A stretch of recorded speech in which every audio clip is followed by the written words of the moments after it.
So welcome everybody. Thank you very much for joining us for our August IBMS Support Hub. Lovely to see that we've got lots of colleagues who've joined us online. Thank you for making the time to come. If you haven't participated in one of these events before, your camera and your microphone will be automatically switched off when you join. The webinar will be recorded and it will be available open access on the IBMS webpage afterwards.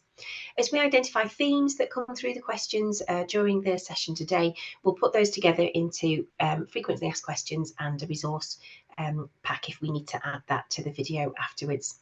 So welcome everybody, lovely to see you online, and I'm going to hand over to Jim, who's going to facilitate the session today. So over to you, Jim. That's lovely, thanks Sue. Hopefully everybody can see the PowerPoint today. They can see the intro slide, which is great. If there's any problems, give me a shout, slow me down, speed me up. Thanks. See it fine, thanks Jim. Brilliant, lovely. Okay, so let's get started. So today's session has been designed and put on in response to feedback that we've been getting from a collection of people across the landscape that we deal with as the Institute. So we've had some feedback from trainees completing portfolios, asking for help so that they don't fall into the trap of plagiarising work. We've had pleas for help from trainers, from people in HE. So today's Support Hub session is designed to try and give a holistic view of what plagiarism is and how we can go some way to recognising what plagiarism is, dealing with the problems that arise as a result of plagiarised or work that's been generated through artificial intelligence systems that are now becoming quite common, and how we can avoid that in the first place. So today's session is aimed at everybody who has some kind of investment in teaching, learning and assessment and the work that goes with that. And as we'll see towards the end of the session, one of the key ways in which we can avoid plagiarism is by having a really transparent approach where everybody knows what everybody else's roles and responsibilities are in terms of detecting, avoiding, capturing, punishing, all those kind of things. So it's not meant to be a list of kind of punitive things that you must do if you detect plagiarism. It's certainly not a list of this is what your trainer might be looking for, so this is what to do to avoid being caught.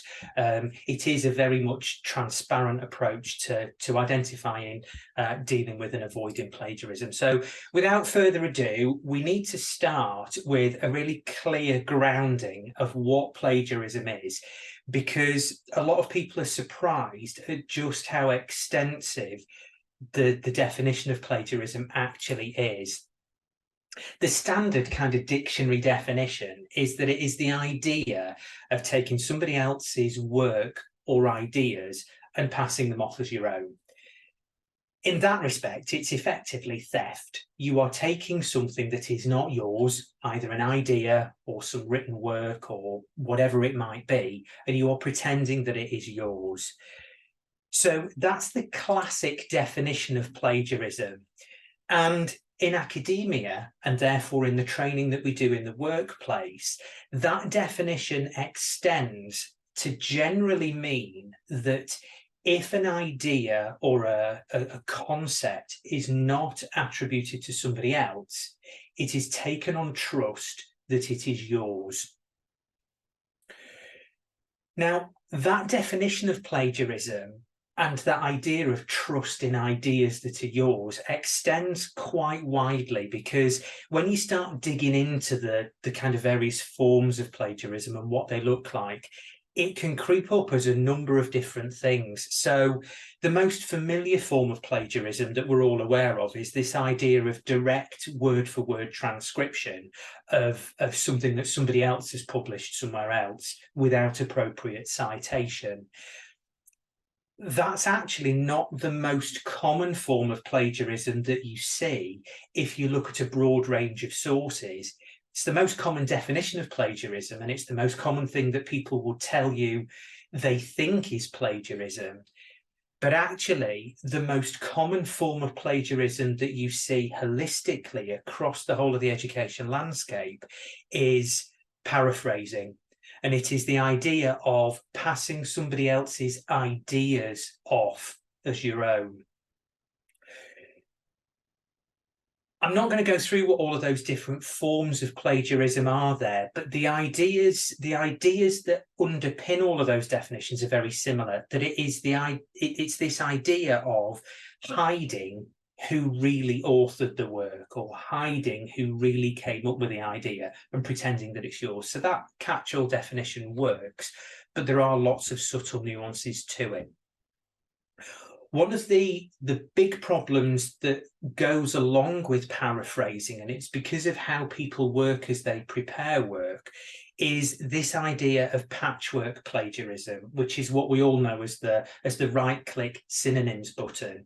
So the situation is usually that a student will copy and paste a big block of text from something that they like into the document that they plan to submit, and then will try and paraphrase by using the right-click synonyms button in Word to find different words that mean something very similar, in the hope that they will be able to pass the work off as their own.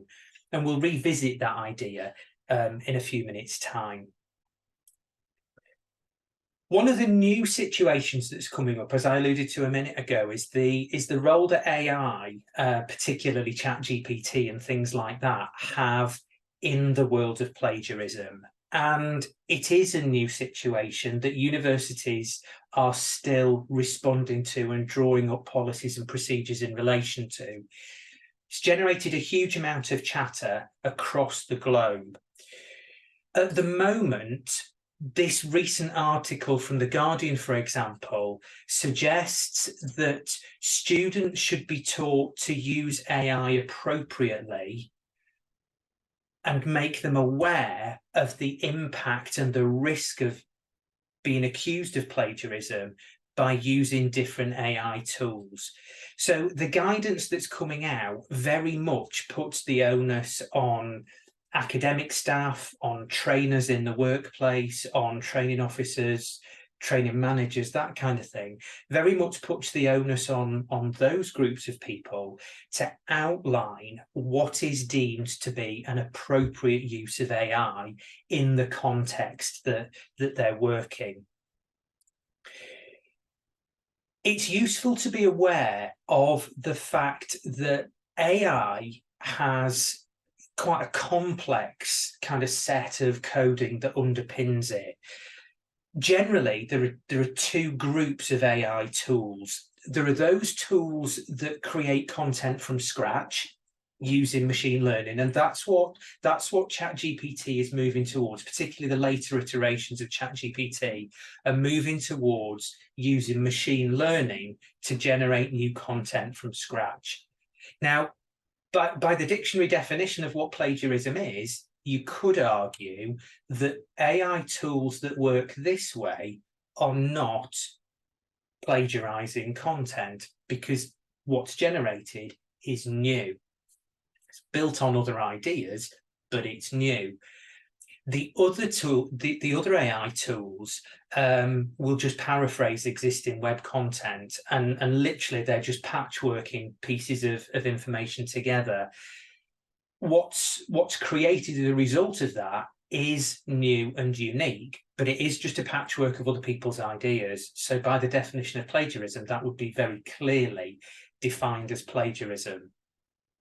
But if you take a step back from just the kind of black and white of how the tools work, even if the content that's being generated through machine learning is new, what the trainee is doing to generate that content by asking ChatGPT to do the work for them is still arguably deliberately fraudulent. So what are the ethics that underpin that? It certainly doesn't mean that the person that's asking ChatGPT to write something for them understands the content. And if it's a tool that paraphrases existing content, then the ideas that the tool is pulling from are not new, and so it's very clearly the kind of standard forms of plagiarism that we're aware of. So this means that as far as AI and plagiarism is concerned, that unless you intricately understand the coding that sits behind that particular tool, you will not know whether it's generating new content from scratch or whether it is just paraphrasing existing sources. One of the big problems that a lot of the generative AI tools have at the moment is that they're not very good at providing citations for the information that they produce and the information that they spit out when you've asked them a question. And even when they do provide citations, they're not always real. It is known, it's quite common in the literature, if you choose to look, that AI tools will just make up random pieces of literature that just don't exist when you go hunting for them. So it's a very murky area that at the moment is kind of still being reacted to in terms of plagiarism, academic misconduct, and that kind of things. The other thing to bear in mind is that all of the AI tools do provide a massive disclaimer of liability. So once they've given you their answer, if you've asked it to write a, I don't know, 1,000-word essay on whatever, the last thing it will produce for you is a disclaimer of liability saying that it's not going to be held responsible for any kind of academic misconduct claim that's brought against you. So they're very much pushing the responsibility back onto the individual that's done the search. Speaking to colleagues across the academic landscape at the minute, it seems that the general direction of travel is that most higher education institutions are treating the inappropriate use of AI tools in the same way that they treat plagiarism and other forms of academic misconduct like collusion and that kind of thing. And that's also the view that we hold at the Institute as well, that the use of ChatGPT, the use of AI tools is very much at worst unethical. At best, it just demonstrates poor time management, poor preparation, and that kind of thing. So we will treat it as plagiarism and kind of handle it as such. So that's what plagiarism is and the kind of landscape of AI and that kind of thing.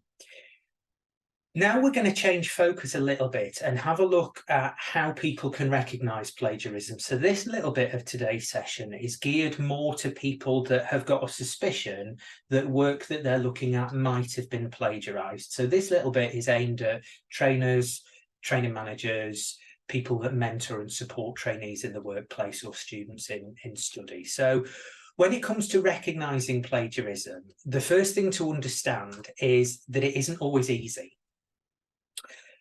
Particularly as ChatGPT is getting better, particularly as students are becoming more aware of what tools are available to try and catch plagiarism, there are ever more ingenious ways being invented of kind of how to avoid those detection methods. And we'll kind of look at both sides of that coin over the next few minutes.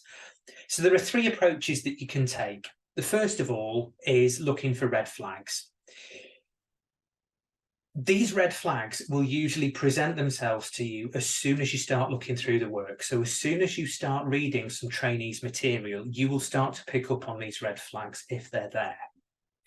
The idea then is that if you've got some of those red flags in front of you, that you can use a range of different detection methods, and I'll show you a few in today's session to kind of help confirm your suspicions or let the trainee off the hook if you've got it wrong. Looking for red flags and using different detection methods to identify plagiarized and AI-generated content is really important, but it's nowhere near as important as properly understanding and knowing the learners, the trainees, the candidates that you're working with. So of these 3 points here, by far the most important is making sure that you know and understand the context that your learners or trainees are working in. So red flag symptoms, red flag signs of plagiarism, they are quite easy to spot when you look at them in context, particularly if you are a subject expert in the field that you are reading the submitted work in. So look for unusual phrasing. If there's a relatively stock phrase that's used to describe a particular idea or a particular concept, you might argue that within the structure that you're working, that idea, that concept, whatever it might be, is common knowledge. And as we'll see later, common knowledge is not usually something that would be referenced. But if that common knowledge idea has had a couple of words changed, maybe one of those words that's been changed actually isn't quite right for the context of the sentence or the context of the idea, that might start to send off some red flags that maybe this trainee, maybe this candidate doesn't really understand what they're doing, and actually they've just used the right-click synonyms method to kind of paraphrase. The other thing is that you will often see a very noticeable change in writing style. So you'll often see very detailed sections next to areas that are very simplistic. And in a lot of cases, particularly if trainees are really struggling with their understanding of those ideas, there'll be a lot of repetition between the two. So the simplistic definition or the simplistic explanation will be a very, very simple version of something that's repeated in much, much higher detail without any obvious reason or need for that repetition. And that really spans into the third point on this slide, that there'll be the inclusion of material that's not particularly level appropriate. So again, you might have specialist portfolio level knowledge mixed in with something that you know, in the worst cases, you might tell a 5 or 10-year-old. So just be aware of that jar. The other thing that you'll see when you look at the noticeable changes in style, particularly if somebody's copy and pasted, is that there will often be slight differences in things like the font size or the font color, particularly if it's copied off a website that uses a very, very dark gray instead of black text. So just keep your eye out for those kind of things, because you will spot it. The other thing that you might see is that there are inappropriate references in the bibliography or in the reference list. So it might be that the trainee has used a review article to get the content and cited the review article rather than the primary literature that they're actually talking about at that point in time. So again, you'll be aware of this if you are a subject specialist in that area. So just, you know, try and get to the bottom of why have they used this reference? You know, it's not the most appropriate for this particular point. The other thing that you might see that's a red flag symptom more of collusion rather than direct plagiarism is that if you're looking at the work of multiple people, so let's say you've got a couple of trainees that you're working with, you might see similar errors between 2 or 3 trainees, or similar misconceptions amongst 2 or 3 trainees that could indicate collusion. Very often what you'll get in cases of collusion is one piece of work that's very, very well referenced and reasonably well written, and one that uses very, very similar structure, sentence style, terminology, same flow, but without the citations in. So just be aware of that. And the other thing that you might see, if you are using detection tools such as Turnitin and things like that, you might see detection scores, plagiarism scores that are too low. Now, we need to be really careful how we interpret the scores that tools like Turnitin and other plagiarism services return.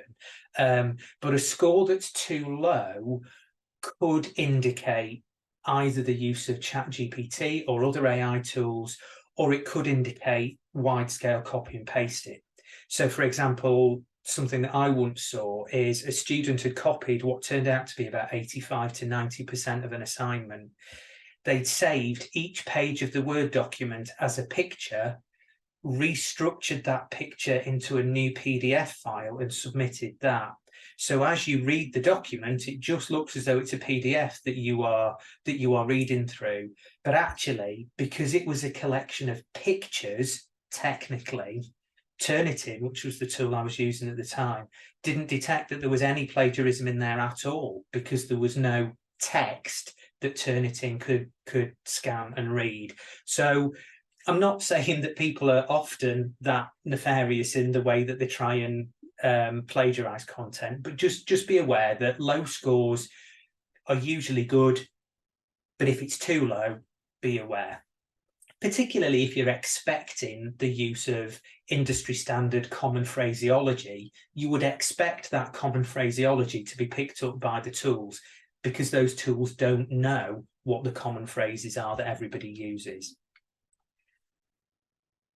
So once you've identified some red flag symptoms of potential plagiarism, it's time to then start using different detection methods to either confirm or kind of absolve the trainee of any guilt.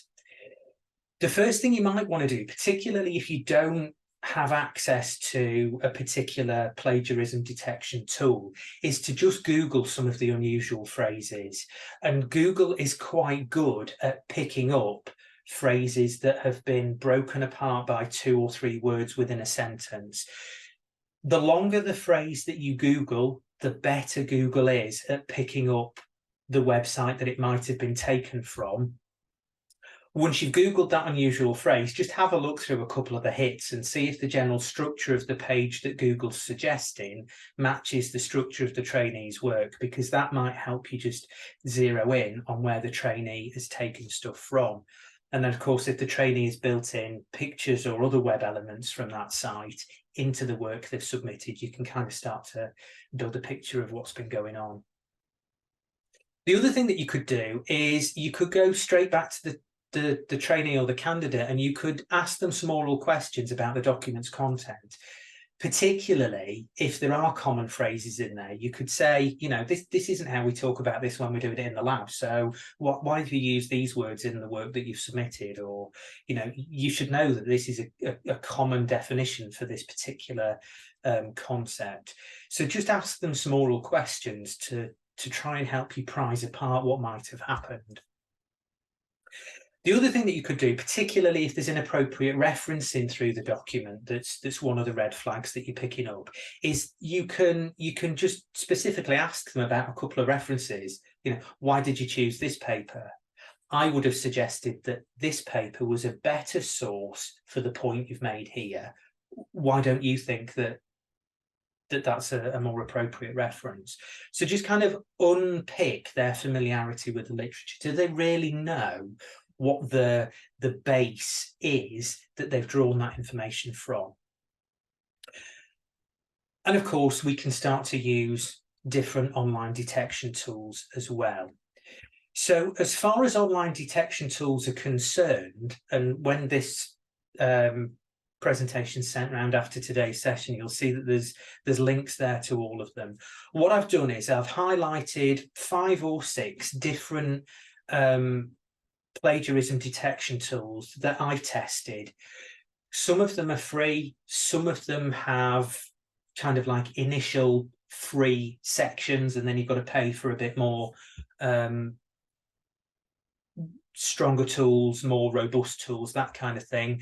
What I would suggest is have a look at them yourselves and see what works for you, see what you just kind of gel with and have luck with. My favourite of everything on this list, I must say, is the one at the bottom, the plagiarismdetector.net, because it kind of avoids some of the pitfalls and cons of the other tools. So the best from that list, I would say that the best totally free one is the bottom one, plagiarismdetector.net.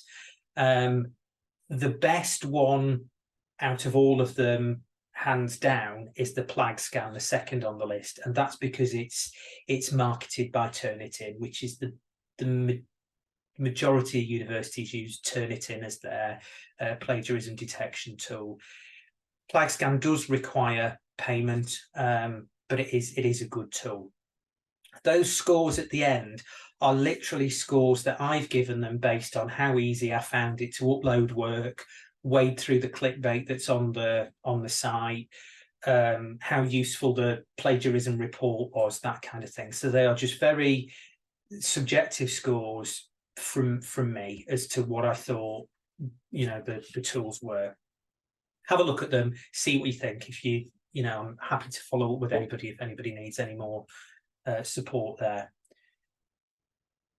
I did say at the start of this section that the most important part of detecting plagiarism is to know your learners, because it's knowing your learners that will either help you zero in on where the plagiarism is and ultimately why the student plagiarized, or it'll help you with the rapport for kind of dealing with the awkwardness of telling somebody that actually you've copied this and you really shouldn't have done.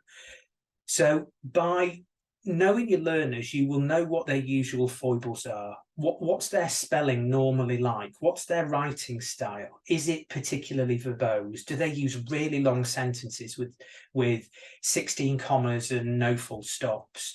Do they write very short clipped sentences? Do they generally write at a level that is appropriate to what you are teaching or training them? So what are their usual foibles?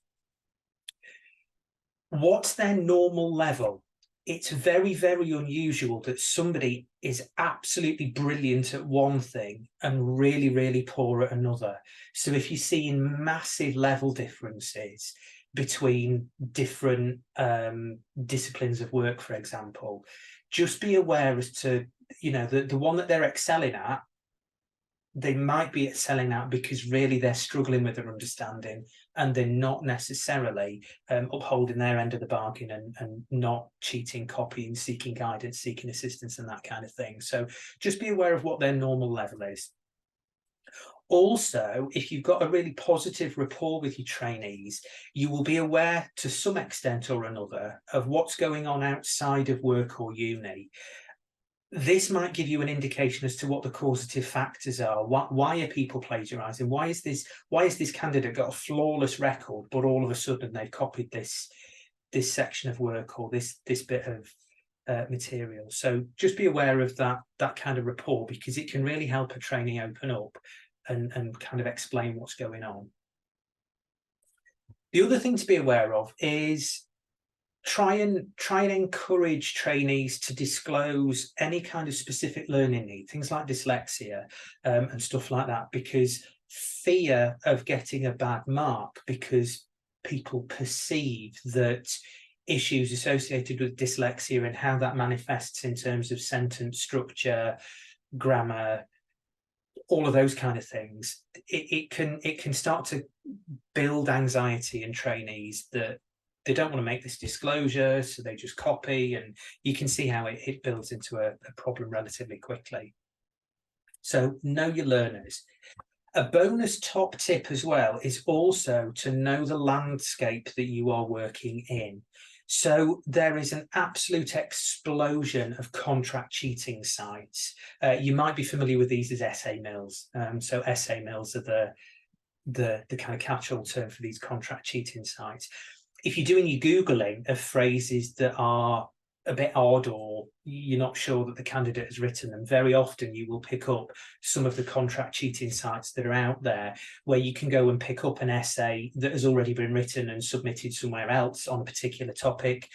You can, there's a website, I forget its name off the top of my head, but there's a website that's very much like eBay, where you put in what you're prepared to pay for an essay that will get a particular score on a particular topic, and you want it to be written like a medical student or a biomedical scientist or whatever. So just be aware that those contract cheating sites are really, really sophisticated, and they're out there making lots of money. Also be aware of direct collusion and assessment sharing. So if you can regularly repeat the same task with group after group of trainees or candidates, be aware that previous cohorts might be sharing information from 1 year to the next or one cohort to the next. You can see that the easy way to prevent that is to kind of just subtly change the questions or the structure or the approach, or have a bank of things that you rotate through to try and avoid and minimize the extent to which assessment sharing can happen. Also, be aware of the manufacturer and supplier information that's put out there for equipment and consumables that you use in your particular lab or setting, because a lot of manufacturers, a lot of suppliers put a huge amount of information out there to help support end users, and of course that can leak into candidates' work as plagiarized content. So if you're aware of what's out there, you can kind of take appropriate steps. Now, appropriate steps in that content might be to build some of the material that's out there into your training plans, into your training structures, so that the candidates can see that the information exists. But by building supplier and manufacturer information into the training that you deliver also means that the candidate knows that you know it exists as well. And so it's a bit of a deterrent for people going out there and copying straight away.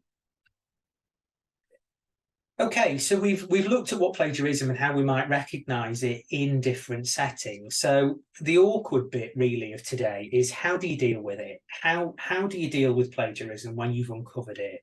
So this section is aimed at both the trainee or the candidate and the trainer.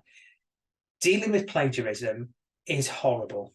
Having done it for a number of years in an HEI context, it was not a fun bit of the job. The approach to dealing with plagiarism changes quite a bit depending on whether you are looking at it from the perspective of a university or a higher education institution, or whether you're looking at it from the perspective of an employer. Most HEIs treat it as academic misconduct. The penalties for plagiarism are stepped, so they become more serious the further through your studies you progress, and the number of offences of plagiarism that you might have committed. So usually for a first offence in first year of university, after the students had some kind of library induction or academic induction that includes information about what plagiarism and how to avoid it, usually the penalty is that the assessment component or the module scores 0. Penalties are stepped up as more offences are accrued or as the student progresses through the levels of study. And some of the penalties will have an implication on the degree outcome. And in the worst cases, the student can have their studies terminated. So if you are dealing with plagiarism in a workplace, the idea of this slide is that you've now got a bit of an understanding of how universities handle plagiarism and the penalties that are meted out in universities that students will be aware of. The policies are widely publicised in universities, so students will be aware of what plagiarism is, how to avoid it, and they will be aware of the consequences of engaging in that kind of conduct. So when you're looking at plagiarism from an employment perspective, from an employment context, as I was preparing today's session and talking to a number of training managers and lab managers across the country, the practice varies a little bit. So if plagiarism is detected by the trainer or the training manager during completion of portfolios, either Reg portfolio or the specialist or some of the high qualifications, then usually first instances people are asked to redo work. There's usually some stern words about not to do it again. Repeated incidents, people are telling me that in repeated incidents, particularly for higher level qualifications, so post-registration qualifications, it has even fed through to HR disciplinary and competency procedures. If the plagiarism is undetected by the training team in the laboratory, but it becomes apparent to a verifier or an examiner that plagiarism has kind of occurred in the completion of some work or a portfolio, then the verifier or the examiner will likely fail that portfolio at the point of examination or verification. Usually that's followed up with communication with us, where the verifier or examiner notifies the IBMS, and we kind of step in and kind of arrange meetings and discuss next steps with everybody involved. It's important to note at this point that if you are a training manager or a verifier or an examiner and you're concerned about kind of support with plagiarism that you have identified in a candidate's work, if you approach us, if you talk to us, and if you can show us the evidence of where the plagiarism has occurred, we will, as the Institute, support you on that. If you've got the evidential basis for the plagiarism, we will support you in the decisions that you make about the portfolio and what happens next. For post-registration qualifications, fortunately, very few people came back to me and said, in the very high-level qualifications, we generally don't see plagiarism. But everybody said, potentially, at that level of work, we're looking at breaches of integrity that are serious enough to potentially warrant HCPC referral. So although there was never anybody saying, yes, this happened on this qualification and we did this about it, people were generally saying at that level, it demonstrates such a level of poor performance that it might warrant potential HCPC referral. I'll come back to that point in a minute. For pre-registration qualifications, if we're looking at HCPC and what they have to say about plagiarism, the guidance of conduct for students from the HCPC says that students shouldn't claim to have knowledge, skills and experience that they don't have. And of course, passing somebody else's work off as your own is exactly that. You are claiming knowledge that you don't necessarily have. You should reference other people's work appropriately, is specifically listed there, and you should make sure that records you keep are clear and accurate. So this could, of course, be used to refer to bibliographies, to reference lists and that kind of thing that need to be kept up to date. The standards of proficiency for HCPC registered biomedical scientists state that you must work within the scope of your practice, that you must maintain high standards of professional conduct. So here, it could be argued that by passing somebody else's work off as your own and not really understanding it yourself, you are not working within the scope of your practice. So there are many, many little areas of the guidance for students and the SOPs where you could argue that you are in breach of some of the criteria there if you engage in plagiarism and academic misconduct. The point of me bringing in the HCPC SOPs and the guidance for students is just so that trainers, training managers, people in that kind of setting can see that there is an evidential basis. There are some criteria that you can pin your concerns against as you deal with that plagiarism in whatever way you deem appropriately, either just by giving stern words, or if you feel it's serious enough, elevating it to whatever the next level would be. So the final stage of today's presentation is looking at how we would avoid plagiarism. Prevention is always better than cure. That's the old adage.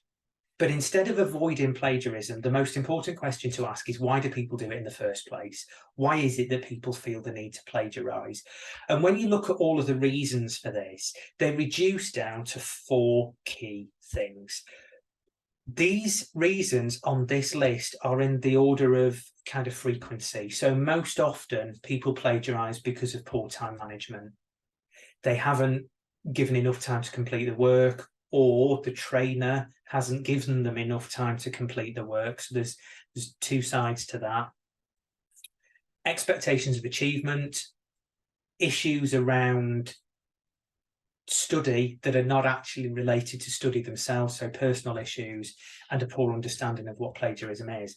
So the last few slides of today's presentation will take each of these reasons for plagiarism and just kind of give both sides of the coin. So addressing the time management issue, if you are the trainee, make sure you plan enough time for the work. Expect for it to take longer than you anticipate it will. If you finish it early, see that early completion as a bonus for the time and hard work that you've put in. If you are a trainer, try and avoid time management issues cropping up for the trainee by making sure that assessments are appropriately spaced out and that there is enough time for completion based on not just the tasks that you are asking the trainee to complete, but everything else that's going on in the working day as well.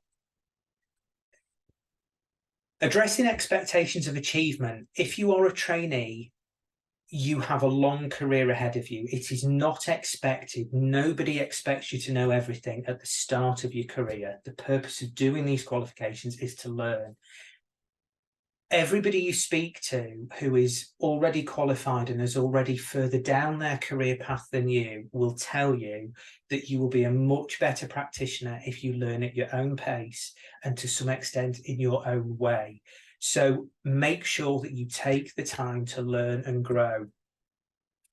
Here, if you've got concerns as a trainee of what the expectations are on your achievement, start a conversation with your training manager, start a conversation with your trainer, just to get a really clear understanding of what the expectation is. Am I expected to do this whole portfolio in 6 months, in 18 months?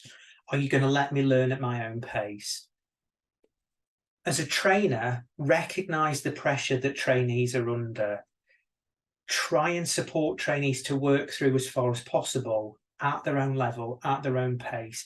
I know that there are all sorts of reasons that mean that you kind of have to push maybe a little bit harder than you would like to, but try and give the trainees the space and time.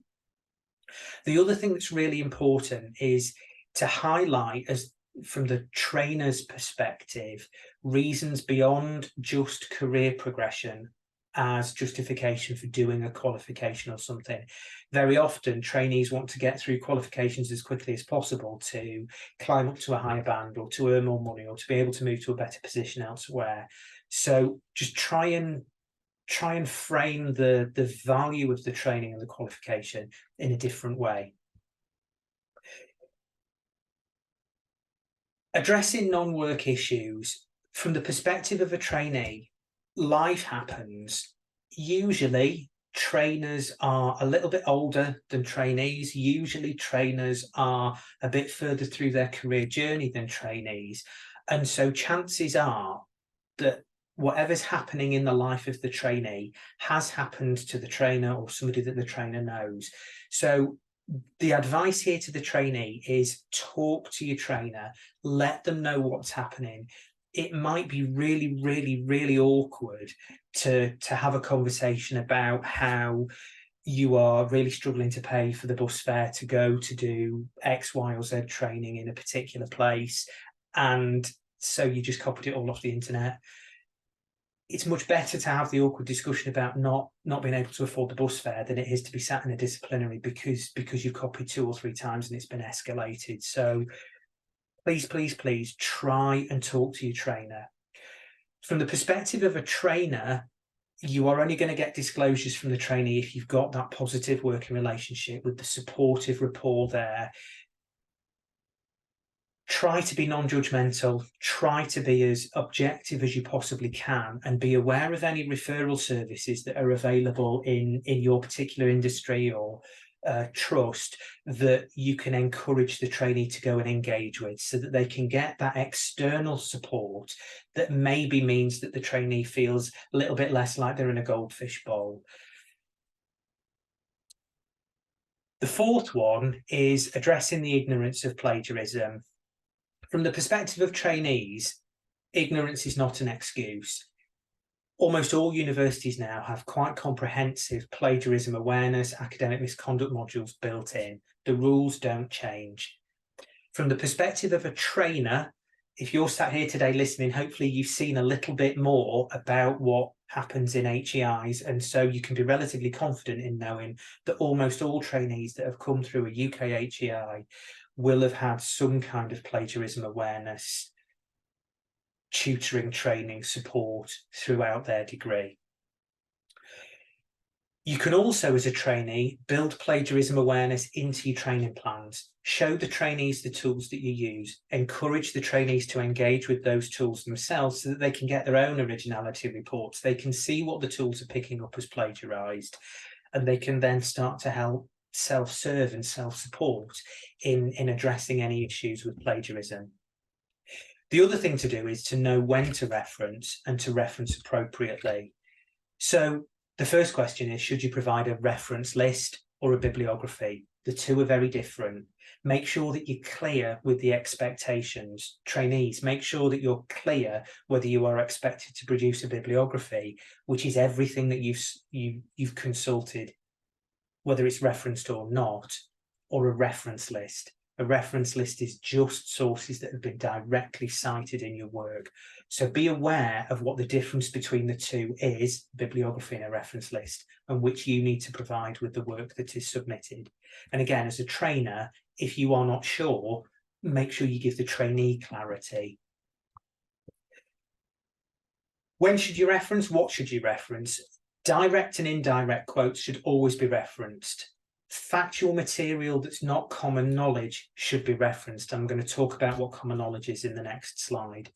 Definitions very often need referencing because there can be slight variations in a definition between different countries, between different sectors. Even though they might have significant overlap, the definition might change a little bit.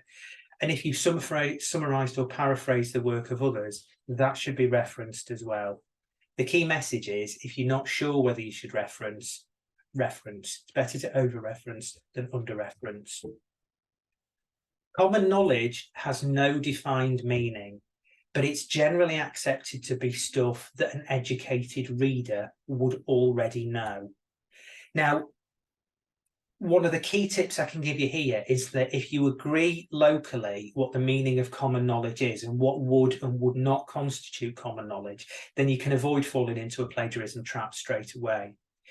The problem with common knowledge is that the more expert you become in your field, the harder it is to define common knowledge, because usually the more expert you are, the more you are dealing with other very highly skilled experts in that same field. And so what very, very few people in the grand scheme of things know, everybody in your frame of reference knows. So is it common knowledge or is it not? And so again, the advice here is, if you're in any doubt, ask. If you're not sure whether something's common knowledge, ask. Just a little bit of an aide-memoire there on what is generally accepted to be common knowledge and what is generally accepted to not be common knowledge and therefore needing a reference. So you can see that, you know, I've given a couple of examples there as to what common knowledge would be constituted as. The other way to avoid plagiarism is to reference appropriately. Have clear expectations on what referencing needs to look like. Should you provide a bibliography? Should you provide a reference list? When you're doing your initial research, note the sources that you are taking information from or that you are taking ideas from at that point. Don't go back and try and find it later, because you're making life a lot harder for yourself. Has implications on time management. Use reference management software. EndNote is a paid piece of software, but there are all sorts of free reference managers available. If you decide not to use a source, remove it from the reference list straight away so that you just keep on top of everything. By doing that, you avoid cleaning up later. When it comes to formatting the document, getting the reference list or the bibliography set up so that you can submit the document, use the correct style. Check what needs to be included in that reference list and make sure it's there. Don't copy paste and then paraphrase. Don't do the right-click synonyms trick. It's plagiarism. It will come back and bite you, because you'll forget what you copy and pasted. You'll forget how extensively you paraphrased, even if you've put it in a different color so that you know what you copied and where you took it from. Be careful with AI tools. Be careful with ChatGPT, and limit the number of secondary citations that you use. Always go back to the primary, the empirical literature, and work from that. And that's it from me. That's my quick whistle-stop tour of plagiarism, how to avoid the copy-paste trap. Thank you very much. Thank you, Jim. I've been monitoring the questions and answers, and we've not had any questions come in. I think everybody's been listening really intently. Wow. All of that information. Everybody's gone to sleep. I think that's a good thing. I think there's a lot of information that people need to kind of just have a think about and to take in. So we'll leave the questions and answers open. We've got 10 minutes until the end of the session. So if you did want to ask anything, you can pop it into the question and answer box, and we'll work through them now. So Lois has just popped a Thank you, lovely, Lois. thank you, Lois. Clear and informative. That's really nice. If anybody has got a question, anything that's a bit unclear or wanted to go over something again, we're more than happy to spend the next 10 minutes helping. Absolutely. But hopefully that has been a useful session, and it was very clear, Jim. Thank you for explaining it in terms for each of the different audiences. I think is really important, isn't it? Yeah. If you're the candidate completing the work, if you're the person training them, just to know what kind of experience they should have had from doing the university program. So to be on the register, everybody has to be a graduate, don't they? So everybody doing the reg portfolio onwards should have had some of that training. So I think that's been really helpful. So I'm just going to give people a couple of minutes to just type in, because I know it takes a little while to formulate your question and pop that into the Q&A. So thanks, Karen. Karen's posted in the chat just saying useful session. You're very welcome. I think one of the key take-home messages is that plagiarism from any side of a table is a horrible thing. As academics, as trainers, we're not trying to catch people out. And most of the time when you sit and have a meeting with a trainee about plagiarism that you've detected, there was no intention. You know, it's a horrible situation to be in. And I think that prevention better than cure is really sage advice, isn't it? So absolutely, understanding why somebody might feel they need to do it. Yeah, Vicky's just commented in the chat that it's a topic that the trainee hasn't quite got to grips with. Absolutely, it very often falls under that category of the expectation that, well, I've had an hour's teaching on this, I've had a demonstration of this piece of equipment, whatever, I should know what I'm talking about, but actually I don't. So again, it's about fostering those positive working relationships, isn't it? It is, and sometimes it's that security thing, isn't it? That they feel like what they've written isn't good enough, and being very hung up on. We talk a lot about academic writing, don't we, when we're talking about evidence, and that we're not looking for very academic written pieces of essays and that kind of thing. We're looking from a personal point of view, and a really good tip to try and avoid plagiarism is to give the candidate something to do that is very personal to them. So their reflection on something or some data that they collected themselves. So they can't go and find that somewhere else. That's something that they know, that they understand, and that they can explain. So really useful when people are starting to think about training plans. Should I mention the updated standards of proficiency, as people are starting to think about those new ways of creating good pieces of evidence against the new standards? I think it's a really timely session to have had today. Stephanie's also said thank you, very informative. That's really good. Brilliant. Stephanie, if you need any kind of advice or guidance, or you just want some tips on how you might build something into a training plan on helping your trainees, just give me a shout. I'm happy to do that. In fact, given that we've just had an hour's session on plagiarism, I am happy for anybody to mercilessly burgle the slides that come around after today's session.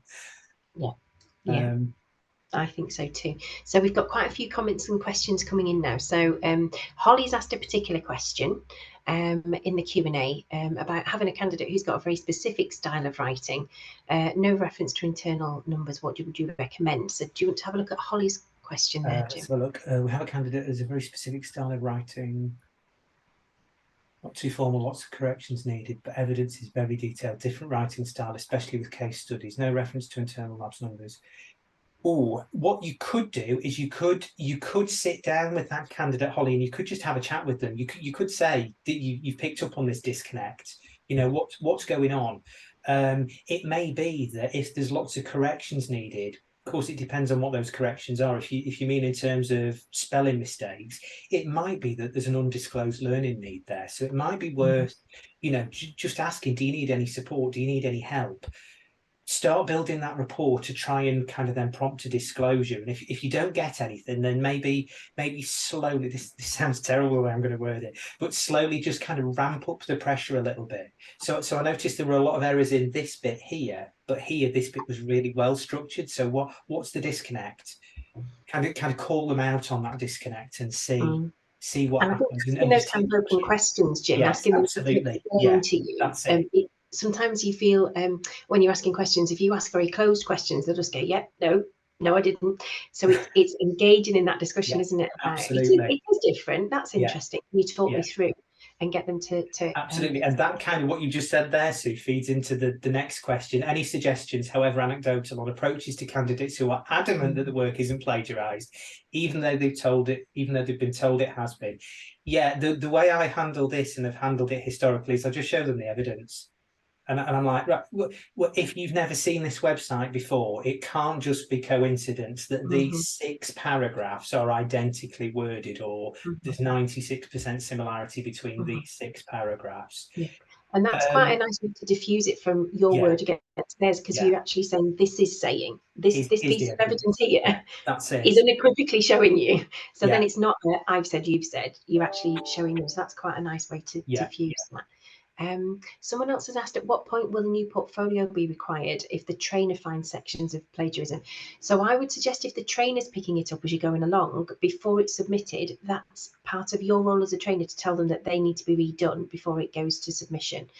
If it's been submitted and not picked up and the verifier finds it, our rules are, if plagiarism is detected, that portfolio is null and void and they have to start again and do a whole new one.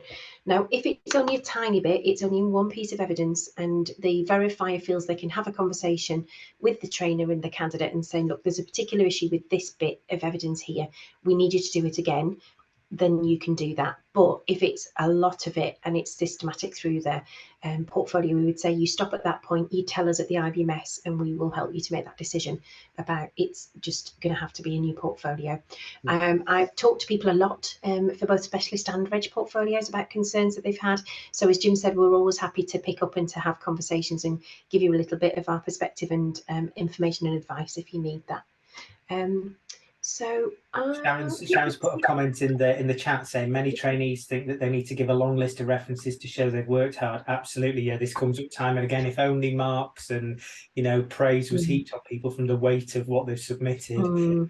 Someone asked me a question around that, Jim, actually a while ago, about the size of evidence. So with the new portfolio, what we're thinking of doing for a written piece, not questions and answers, not annotating diagrams, but for something that is a written piece, maybe introducing a word count, not to keep it fairly clear and concise.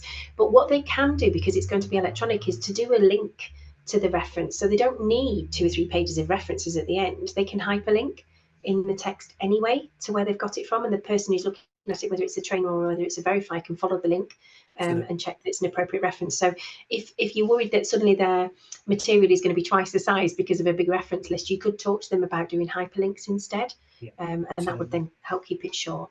One of the other advantages of doing that as well is if you hyperlink off, or if you encourage trainees to hyperlink off to other material, is that you can then start to structure your questions so that you then ask them to you deliberately say, go to this link and reflect on, rewrite this piece of very comprehensive material for somebody that's not at that specialist level. So you can kind of hit grab the bull by the horns and suggest they go out and look at the material and repurpose it, make the task be the repurposing exercise. Yeah, and if you're very clear about what your evidence needs to be, and you discuss with the candidate, trainee, apprentice, student, whoever it may be, how they're going to tackle that, then that's a really good way of kind of, again, preempting at the start. What kind of things might you do? Where might you go to find this? Do you know what to do? So you're setting them off on the right track rather than trying to catch it later. I can see Stuart said, thank you for joining, Stuart. He needs to go. We are at 1 o'clock, so if anybody does need to go, we've got lots more to chat about if anybody can stay. But if you do need to go, thank you very much again for joining us.